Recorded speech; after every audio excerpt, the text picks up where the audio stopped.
Perkembangan kenakalan remaja di Indonesia saat ini menunjukkan peningkatan yang cukup memprihatinkan. Salah satu bentuk kenakalan yang sering terjadi adalah aksi balap liar di jalan umum. Kegiatan ini tidak hanya melanggar aturan lalu lintas, tetapi juga membahayakan keselamatan pelaku maupun masyarakat sekitar.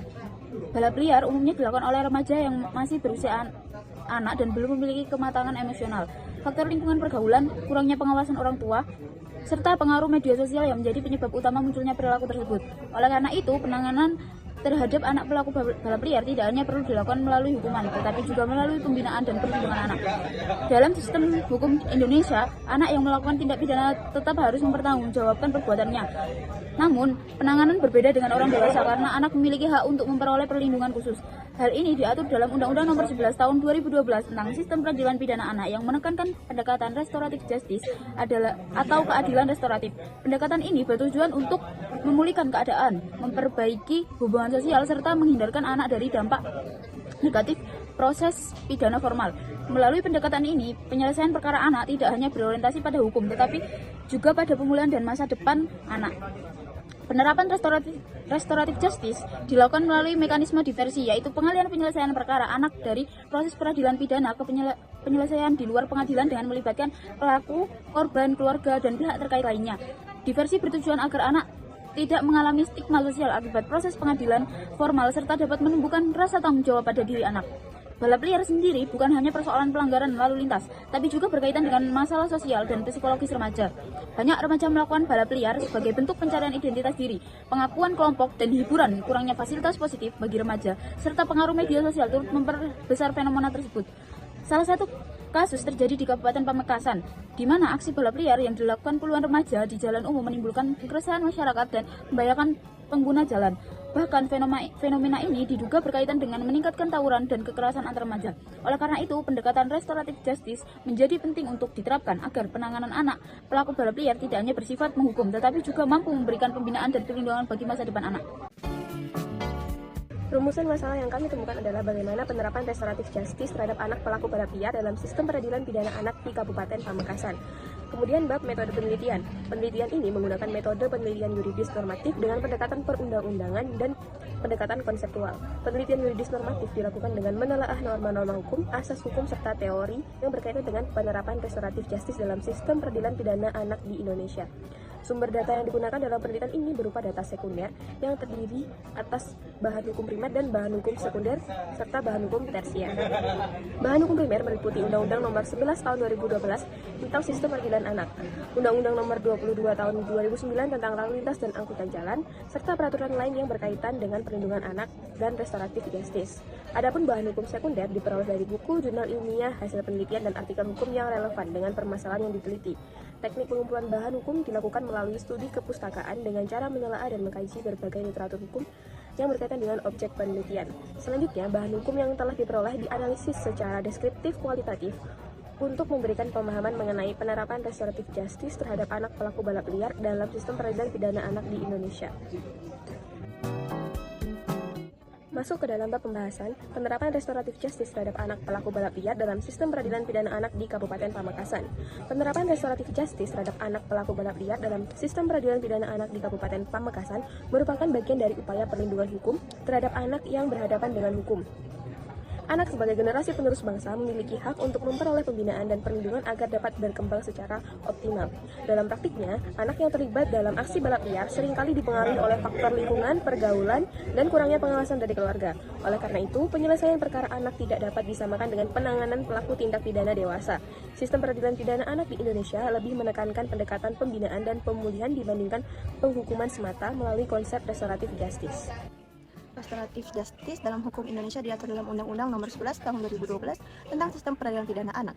Restoratif justice merupakan penyelesaian perkara tindak pidana dengan melibatkan pelaku, korban, keluarga pelaku, keluarga korban, dan pihak terkait lainnya untuk mencari penyelesaian yang adil dengan menekankan pemulihan kembali pada keadaan semula. Konsep ini bertujuan untuk menghindari anak dari dampak negatif proses peradilan pidana formal serta memberikan kesempatan kepada anak untuk memperbaiki kesalahannya dan kembali diterima oleh lingkungan sosialnya. Pendekatan tersebut berbeda dengan sistem pemidanaan konvensional yang lebih berorientasi pada pembalasan. Dalam perkara anak, pemidanaan yang terlalu represif justru dapat menimbulkan trauma psikologis dan meningkatkan risiko anak mengulangi tindak pidana di kemudian hari. Selain itu, pendekatan restoratif justice juga dianggap lebih efektif karena tidak hanya berfokus pada hukuman, tetapi juga pada pembinaan dan pemulihan perilaku anak. Anak yang berhadapan dengan hukum pada dasarnya masih berada dalam tahap perkembangan sehingga masih memiliki kesempatan untuk berubah menjadi lebih baik. Oleh karena itu, penyelesaian perkara anak harus memperhatikan masa depan anak agar tidak kehilangan hak untuk memperoleh pendidikan, lingkungan sosial yang baik, serta kesempatan memperbaiki diri di kemudian hari. Balap liar merupakan salah satu bentuk kenakalan remaja yang banyak melibatkan anak di bawah umur. Aksi tersebut biasanya dilakukan di jalan umum tanpa izin dan menggunakan kendaraan dengan kecepatan tinggi. Selain mengganggu ketertiban umum, balap liar juga membahayakan keselamatan pengguna jalan lainnya. Dalam Undang-Undang Nomor 22 Tahun 2009 tentang Lalu Lintas dan Angkutan Jalan, balap liar termasuk perbuatan yang dilarang sebagaimana diatur dalam Pasal 297. Ketentuan tersebut menunjukkan bahwa balap liar merupakan pelanggaran hukum yang memiliki konsekuensi pidana. Akan tetapi, apabila pelakunya adalah anak, maka proses penyelesaiannya harus mengacu pada ketentuan dalam Undang-Undang SPPA. Fenomena balap liar yang melibatkan anak di bawah umur menunjukkan bahwa kenakalan remaja saat ini tidak hanya dipengaruhi oleh faktor pribadi, tetapi juga faktor lingkungan, sosial, dan perkembangan teknologi. Banyak remaja mengikuti balap liar karena pengaruh teman sebaya, ingin mencari pengakuan, atau sekedar mencari hiburan. Media sosial juga turut memperbesar fenomena tersebut karena aksi balap liar sering direkam dan disebarluaskan sehingga memicu remaja lain untuk ikut melakukan tindakan serupa. Oleh sebab itu, penanganan balap liar tidak cukup hanya melalui penegakan hukum, tetapi juga memerlukan pendekatan sosial dan edukatif. Kasus balap liar yang terjadi di Kabupaten Pamekasan menunjukkan bahwa kenakalan remaja semakin berkembang dan menimbulkan keresahan masyarakat. Aksi balap liar dilakukan secara terbuka di jalan umum dan seringkali disaksikan oleh banyak orang. Bahkan, kegiatan tersebut kerap direkam dan disebarluaskan melalui media sosial, sehingga memicu remaja lain untuk ikut terlibat. Kondisi ini menunjukkan bahwa balap liar tidak hanya menjadi persoalan hukum, tetapi juga persoalan sosial yang memerlukan perhatian serius. Remaja yang terlibat dalam balap liar umumnya mencari pengakuan dari kelompok pergaulan atau sekedar mencari hiburan. Dalam sistem peradilan pidana anak, penyelesaian perkara anak pelaku balap liar wajib mengutamakan kepentingan terbaik bagi anak. Prinsip tersebut tercantum dalam Pasal 2 Undang-Undang SPPA yang menegaskan bahwa sistem peradilan pidana anak dilaksanakan berdasarkan asas perlindungan, keadilan, non-diskriminasi, dan kepentingan terbaik bagi anak.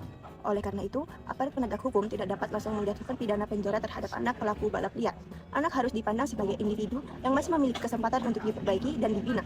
Pendekatan restoratif justice menjadi solusi yang lebih tepat dibandingkan pemidanaan yang bersifat represif, karena bertujuan membangun kesadaran hukum anak tanpa merusak masa depannya. Pendekatan tersebut juga bertujuan untuk mengurangi stigma negatif terhadap anak yang pernah berhadapan dengan hukum. Apabila anak langsung diproses melalui peradilan pidana formal dan dijatuhi hukuman penjara, hal tersebut dapat mempengaruhi kondisi psikologis anak dan menghambat proses perkembangan sosialnya. Karena itu, restoratif justice dipandang sebagai bentuk perlindungan hukum terhadap anak agar tetap dapat melanjutkan kehidupan sosial dan pendidikannya secara normal. Penerapan restoratif justice terhadap anak pelaku balap liar diwujudkan melalui mekanisme diversi. Diversi merupakan pengalihan penyelesaian perkara anak dari proses peradilan pidana ke proses di luar pengadilan. Ketentuan mengenai diversi diatur dalam Pasal 7 Ayat 1 Undang-Undang SPPA yang mewajibkan upaya diversi pada tingkat penyidikan, penuntutan, dan pemeriksaan perkara anak di pengadilan. Diversi bertujuan untuk mencapai perdamaian antara pelaku dan korban, serta menghindarkan anak dari proses peradilan formal. Melalui diversi, anak dapat diberikan pembinaan tanpa harus menjalani pidana penjara, sehingga tetap memiliki kesempatan untuk melanjutkan pendidikan dan kehidupan sosialnya secara normal.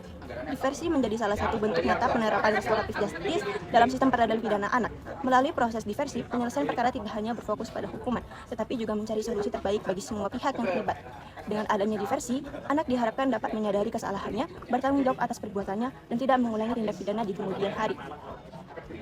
Pelaksanaan diversi terhadap anak pelaku balap liar melibatkan berbagai pihak seperti aparat kepolisian, pembimbing kemasyarakatan, orang tua, tokoh masyarakat, dan pihak korban apabila terdapat korban dari peristiwa tersebut. Dalam proses diversi, anak diberi kesempatan untuk mengakui kesalahannya dan berjanji untuk tidak mengulangi perbuatannya. Selain itu, orang tua juga memiliki tanggung jawab untuk meningkatkan pengawasan terhadap anak. Pendekatan seperti ini dinilai lebih efektif dalam membentuk kesadaran hukum anak dibandingkan dengan hukuman penjara. Selain melibatkan aparat penegak hukum, keberhasilan diversi juga sangat dipengaruhi oleh dukungan keluarga dan masyarakat. Orang tua memiliki peran penting dalam membimbing dan mengawasi perilaku anak agar tidak kembali terjerumus dalam tindakan yang melanggar hukum. Di sisi lain, masyarakat juga diharapkan tidak memberikan stigma negatif terhadap anak pelaku balap liar, melainkan memberikan kesempatan kepada anak untuk memperbaiki dirinya dan kembali diterima dalam lingkungan sosialnya. Penerapan restoratif justice juga dapat dilakukan melalui program pembinaan dan edukasi. Anak dapat diarahkan untuk mengikuti kegiatan sosial, yaitu penyuluhan keselamatan berlalu lintas maupun pelatihan keterampilan yang bermanfaat. Program tersebut bertujuan untuk membangun karakter anak agar lebih disiplin dan bertanggung jawab. Dalam konteks ini, Restoratif justice tidak hanya berfungsi sebagai penyelesaian perkara, tetapi juga sebagai sarana pembinaan moral bagi anak. Meskipun restoratif justice memiliki banyak manfaat, penerapannya dalam perkara balap liar masih menghadapi berbagai hambatan yang salah satunya itu adalah rendahnya kesadaran hukum di kalangan remaja. Banyak anak yang menganggap balap liar sebagai bentuk hiburan biasa tanpa memahami risiko hukum dari keselamatan yang ditimbulkan. Selain itu, pengaruh lingkungan pergaulan dan kurangnya pengawasan dari orang tua turut memperparah kondisi tersebut. Masih terdapat masyarakat yang menganggap bahwa perilaku kenakalan remaja harus dihukum secara tegas agar jerah, sehingga kendala dalam penerapan restoratif justice terhadap anak. Hambatan lainnya adalah kurang optimalnya fasilitas dan dukungan dalam pelaksanaan diversi. Tidak semua daerah memiliki sarana pembinaan anak yang memadai, padahal keberhasilan restoratif justice sangat bergantung pada adanya pembinaan yang berkelanjutan. Oleh karena itu, diperlukan kerjasama yang baik antara kepolisian, balai permasyarakatan, sekolah, dan pemerintah daerah dalam menangani anak pelaku balap liar. Dalam perspektif kriminologi, balap liar termasuk bentuk kenakalan remaja yang dipengaruhi oleh faktor internal dan eksternal. Faktor internal yang meliputi kondisi psikologis anak yang masih labil dan cenderung ingin mencoba hal baru. Sementara itu, faktor eksternal meliputi pengaruh sosial media sosial dan kelompok pergaulan. Oleh sebab itu, penanganan balap liar tidak cukup hanya dilakukan melalui penegakan hukum, tetapi juga perlu pendekatan sosial dan edukatif agar anak tidak terjerumus dalam perilaku yang menyimpang. Peran keluarga memiliki pengaruh besar dalam keberhasilan restoratif justice terhadap anak pelaku balap liar. Orang tua merupakan pihak yang paling bertanggung jawab dalam mengawasi perkembangan dan perilaku anak. Kurangnya perhatian dan komunikasi dalam keluarga seringkali menyebabkan anak mencari pelampiasan di luar rumah melalui pergaulan yang negatif. Selain keluarga, masyarakat juga memiliki peran penting dalam mendukung penerapan restoratif justice. Masyarakat tidak seharusnya memberikan stigma negatif terhadap anak yang pernah melakukan pelanggaran hukum, melainkan memberikan kesempatan kepada anak untuk memperbaiki dirinya dan menjalani kehidupan secara normal. Berdasarkan uraian tersebut, dapat dipahami bahwa penerapan restoratif justice terhadap anak pelaku balap liar di Kabupaten Pamekasan merupakan langkah yang relevan dalam sistem peradilan pidana anak di Indonesia. Pendekatan ini tidak hanya bertujuan untuk menyelesaikan perkara, tetapi juga membina dan memulihkan perilaku anak agar tidak mengulangi perbuatannya di kemudian hari. Dengan penerapan restoratif justice yang optimal, diharapkan angka kenakalan remaja berupa balap liar dapat ditekan serta keselamatan dan ketertiban masyarakat dapat terjaga dengan baik. Berdasarkan pembahasan yang telah dipaparkan, penerapan restoratif justice terhadap anak pelaku balap liar dalam sistem peradilan pidana anak di Kabupaten Pamekasan merupakan bentuk penyelesaian perkara yang mengutamakan perlindungan dan pembinaan anak dibandingkan pemidanaan yang bersifat represif.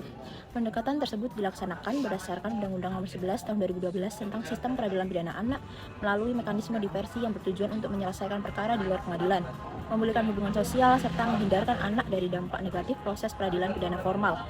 Balap liar sebagai bentuk kenakalan remaja tidak hanya membahayakan keselamatan pelaku, tetapi juga mengancam ketertiban dan keamanan masyarakat. Oleh karena itu, penanganan terhadap anak pelaku balap liar tetap memerlukan tindakan hukum yang tegas, namun tetap memperhatikan kepentingan terbaik bagi anak. Dalam praktiknya, penerapan restoratif justice dilakukan dengan melibatkan aparat penegak hukum, keluarga, masyarakat, serta pembimbing kemasyarakatan guna menciptakan pembinaan yang efektif terhadap anak. Melalui pendekatan ini, anak tidak hanya dipandang sebagai pelaku tindak pidana, tetapi juga sebagai individu yang masih memiliki kesempatan untuk dibina dan memperbaiki perilakunya. Meskipun demikian, dalam pelaksanaannya masih terdapat beberapa hambatan seperti rendahnya kesadaran hukum remaja, pengaruh lingkungan pergaulan, serta kurang optimalnya dukungan masyarakat terhadap proses pembinaan anak. Namun, restoratif justice tetap menjadi pendekatan yang relevan dalam menangani anak pelaku balap liar karena lebih mengedepankan pemulihan dibandingkan pembalasan.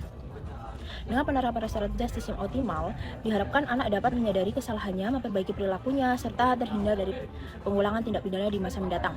Selain itu, diperlukan kerjasama antara keluarga, masyarakat, dan aparat penegak hukum agar proses pembinaan terhadap anak dapat berjalan secara efektif demi menciptakan generasi muda yang lebih bertanggung jawab dan sadar hukum. Sekian kesimpulan yang dapat saya sampaikan. Terima kasih.